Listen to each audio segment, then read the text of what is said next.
à tous, ou bonjour. Juste quelques remarques qui s'efforcent de reprendre quelques-unes des idées, des espoirs qui ont été formulés durant cette longue journée. Tout d'abord, cette rencontre, chacun le soulignait, intervient à un moment où le dialogue entre l'Europe, les États-Unis et la Chine est plus que jamais nécessaire. Le contexte géopolitique que nous connaissons est particulièrement préoccupant. Les positions se raidissent, les incompréhensions s'installent, le monde se fragmente et les techniques de communication, au lieu de rapprocher, éloignent les hommes, les sociétés. Notre rencontre d'aujourd'hui a permis de constater que chacun dans le monde, les États, les sociétés et les personnes privées qui le composent, ressentent le besoin d'équilibre, de réponses moins antagonistes et d'esprit de collaboration. En effet, les défis sont largement partagés entre l'Europe, la Chine, les États-Unis, mais les solutions diffèrent et parfois divergent selon les pays, les populations, les cultures, les valeurs.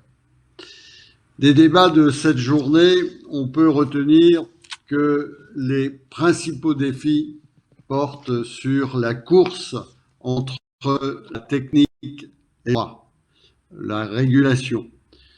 C'est vrai dans tous les domaines. On a évoqué avec les fintech et les crypto-monnaies les risques systémiques que ces innovations peuvent faire courir si elles ne sont pas encadrées. La santé, où tous les bordements peuvent être imaginés, et bien sûr, c'est un thème qui est revenu toute la journée, le respect de l'homme, le respect de l'individu, de sa liberté individuelle.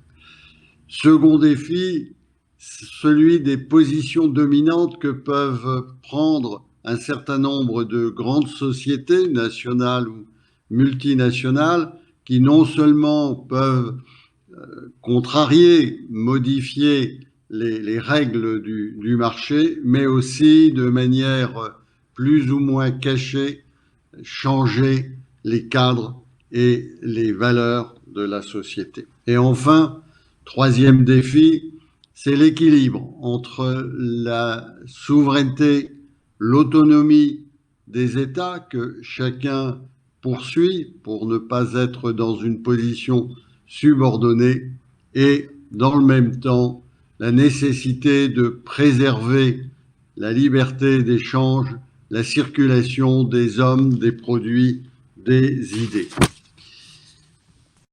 Pour traiter efficacement ces problèmes, nous devons trouver, comme l'a dit ce matin Jean-Pierre Raffarin, de nouveaux cadres de négociation, de discussion. Multiplier les occasions de confrontation d'idées,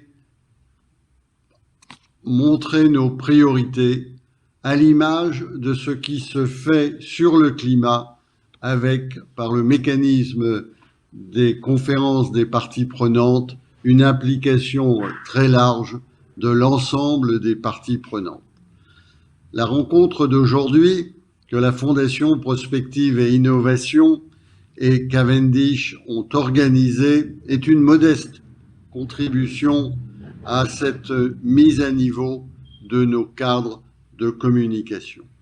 Nous entendons contribuer à cet effort de meilleure compréhension et, comme vient de le dire Ben, nous projetons une rencontre à la mi-juin 2022, certainement à Bruxelles, où nous pourrons poursuivre et approfondir ce dialogue avec l'espoir, naturellement, que nous pourrons le faire non seulement par la vidéo, par les nouvelles technologies, mais aussi par la rencontre physique. Je terminerai en reprenant les mots de la dernière table ronde. l'espoir, la confiance, l'optimisme. Saint-Exupéry disait qu'un homme de responsabilité ne peut pas être pessimiste. Eh bien, les hommes et les femmes qui se sont exprimés aujourd'hui tout au long de cette journée, qui n'ont pas dissimulé les difficultés, les obstacles, les dangers, aucune d'entre elles, aucun d'entre eux n'a cédé au pessimisme et tous ont montré l'optimisme de la volonté. Merci donc à toutes ces personnalités venues d'Europe, d'Asie, de Chine, des États-Unis pour leur contribution. Merci.